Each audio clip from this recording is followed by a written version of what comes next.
I lounged on the couch, sipping a cold beer as my friends laughed and chatted around the coffee table, our recent hiking trip the center of conversation. The air was filled with the musky scent of pizza and the excitement of reminiscing. Jake, the unofficial photographer of our group, connected his laptop to the TV, ready to showcase the trip through the eye of his camera. "Check this out, guys," Jake exclaimed, flipping through the high-definition photos. Laughter erupted as candid shots of misadventures and scenic vistas rolled across the screen. But as we progressed, something, or rather someone, unexpected began to appear. "Hey, who's that?" Laura pointed at a figure, slightly blurred but undeniably present, lingering in the background of multiple shots.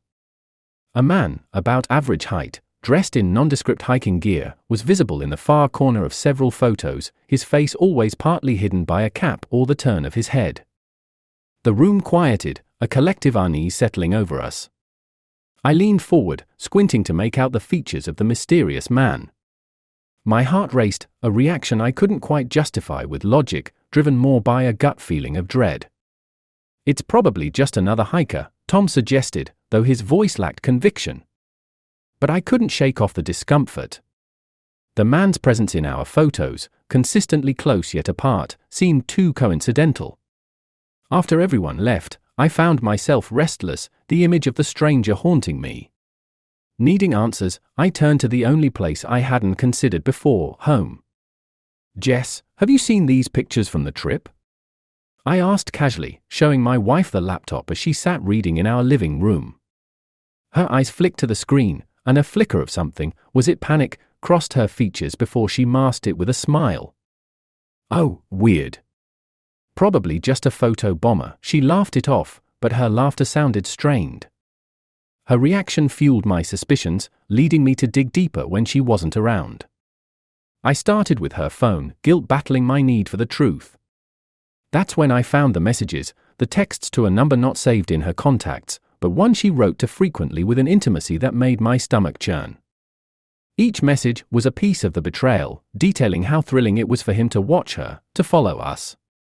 I sat there, each word a sledgehammer tearing down the life I thought we had built together. When confronted, Jess crumbled, confessing that the thrill of being watched by her lover on our trips excited her. He was a pervert, aroused by his voyeuristic games, and she had indulged him, betraying me with every step we took together. The revelation shattered me.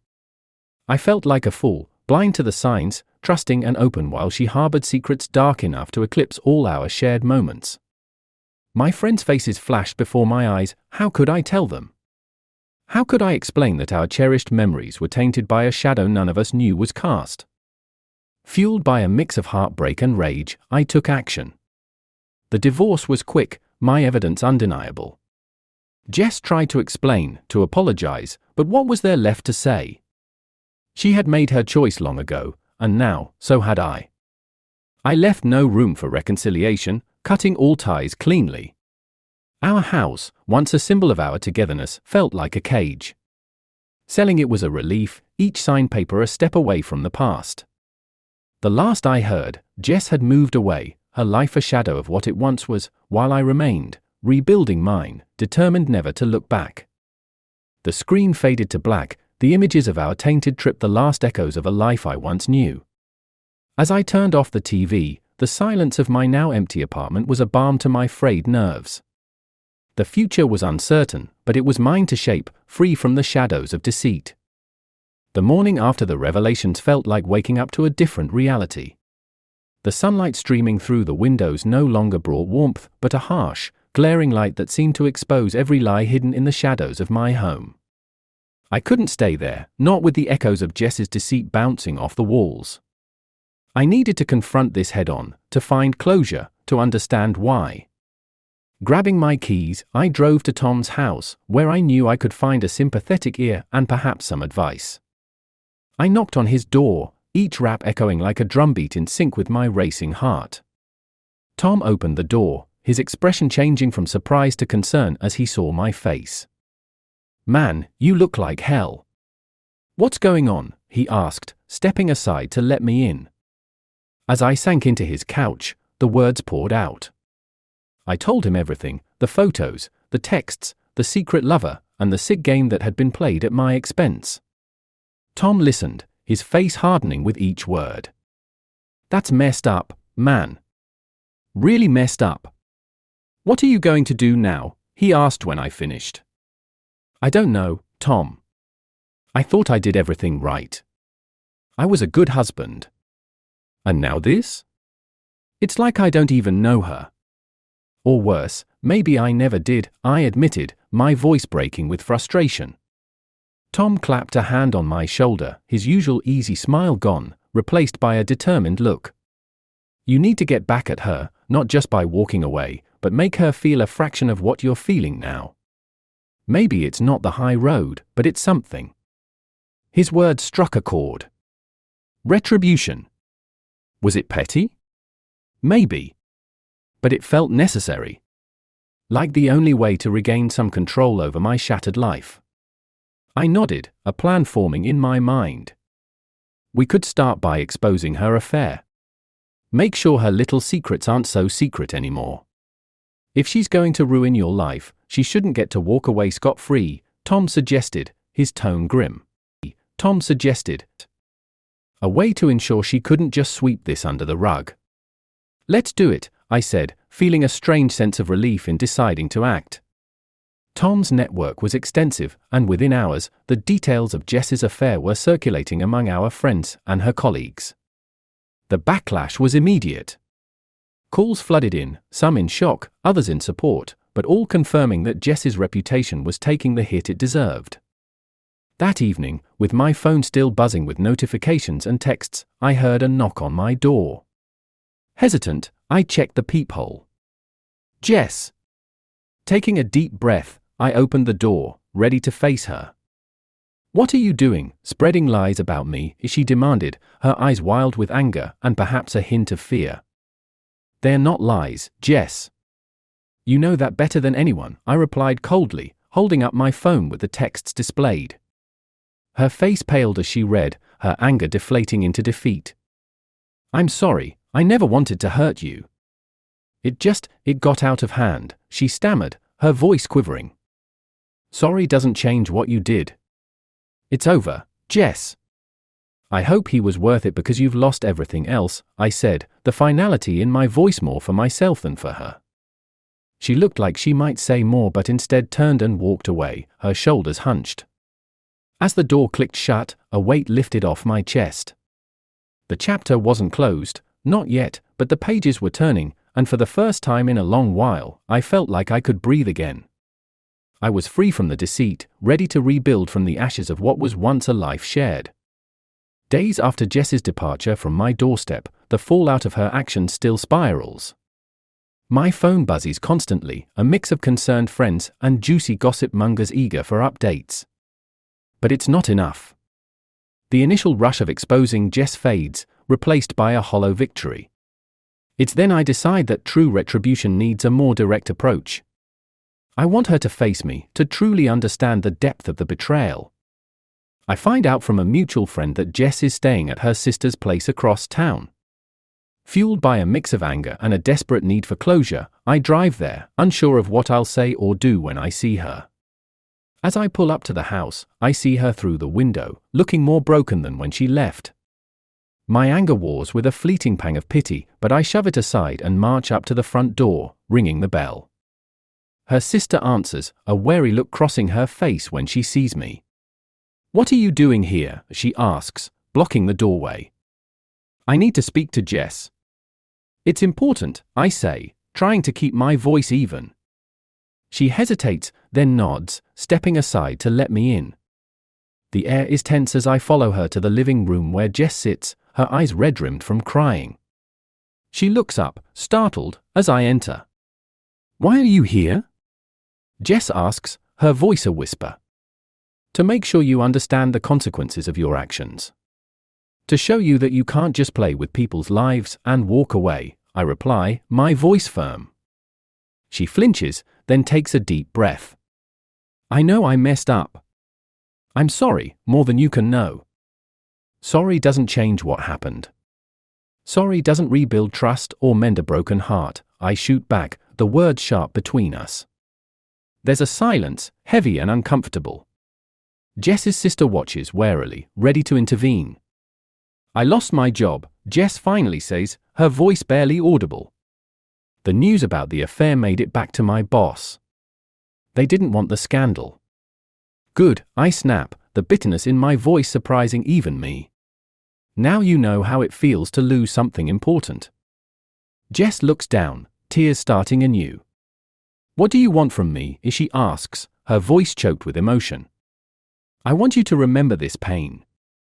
The next time you think about lying or cheating, remember what it cost you. Remember how much you hurt me and everyone around you," I say, my own voice cracking with the force of my unresolved anger. She nods, unable to meet my gaze, her body trembling. "I will. I'll never forget." I turn to leave, feeling a strange mix of satisfaction and sorrow. As I walk out the door, her sister follows me, placing a gentle hand on my arm. "She really is sorry, you know," she says softly. "I know," I reply, pausing. "But sorry can't fix everything." Driving away, the adrenaline starts to fade, replaced by a deep exhaustion. The confrontation hadn't brought the sense of closure I'd hoped for. If anything, it highlighted the gaping void left by the end of our marriage. But it was a step, however painful, toward moving on. As the city lights blur past, I realize that while revenge might feel justified, it doesn't heal the deeper wounds. It just carves new ones. And maybe, just maybe, it's time to start healing instead of hurting. Weeks trickle by since my last visit to Jess's sister's house. The raw edge of betrayal gradually dulls, replaced by a cold resolve. Thoughts of revenge have become my constant companion, shadowing my days and haunting my nights. I realize that the closure I seek won't come from her apologies or her suffering alone. It requires something more definitive, more final. The opportunity presents itself one evening when I receive an unexpected call from Jess. Her voice trembles over the line, a mix of fear and desperation. "Can we meet? There's something I need to tell you. It's about everything that happened." Reluctantly, I agree to meet her at a quiet, isolated spot by the old waterfront, far from prying eyes and overheard conversations. As I drive there, the sinking sun casts long shadows, mirroring the darkness growing inside me. Jess is already there when I arrive, standing near the water's edge, her figure silhouetted against the fading light. Her posture is tense, anxious. As I approach, I can see the trepidation written all over her face. "I'm listening," I say curtly, stopping a few feet away from her. She takes a deep breath. "I wasn't just cheating on you," she starts, her voice shaky. "It was worse. I was manipulated into it." He threatened to expose some old secrets of mine, things that could ruin more than just my job. I clench my fists, my heart pounding with a cocktail of rage and betrayal. "So you throw me under the bus because you're being blackmailed? You involve me in this twisted game of yours?" "It wasn't like that. I thought I could handle it, control it." "I was wrong," she pleads, her eyes begging for understanding. Understanding. As if such a thing were still within reach after her web of lies. "I don't care about your reasons anymore, Jess. You destroyed us," I snap, the cold edge of my voice cutting through the chilly air. She steps closer, tears streaming down her face. "I know. And I'll regret that for the rest of my life. But I'm scared, and I don't know what to do anymore." Something dark unfurls within me, a sinister whisper urging me on to end this once and for all. "You want my help?" I ask, my tone mocking. "Yes, please," she sobs, her body racked with despair. I step closer, my gaze locked on hers. "Okay, Jess. I'll help you. Let's end this." Relief flashes across her face, but it's short-lived. As she steps forward to embrace me, I sidestep, grabbing her arms and spinning her around. Before she can react, I push her towards the water, her cries cutting through the air as she stumbles and falls into the icy depths below. The splash is loud, a final echo in the silent dusk. I watch, my heart a relentless drum in my chest, as she struggles in the water. Panic and confusion mar her features as she realizes what I've done. "Help! Please," she screams, her arms flailing in the dark water. I stand motionless, watching the treacherous waves claim her. Her cries weaken, the cold and the current overpowering her. And then, just like that, it's over. The surface calms, Jess's desperate plea silenced forever. Turning away, I feel a hollow victory. The betrayal is avenged, but the cost is immeasurable. I walk back to my car, the weight of my actions heavier with each step. As I drive away, the reality of what I've done begins to sink in. I've crossed a line from which there's no return, driven by a hatred that consumed us both. Now, alone in the growing darkness, I understand the tragic irony. In seeking retribution, I've not only destroyed Jess, but also the last vestiges of the man I once was. The shadows of the night grow deeper, swallowing me whole, as I drive into a future devoid of forgiveness, filled only with the ashes of what could have been.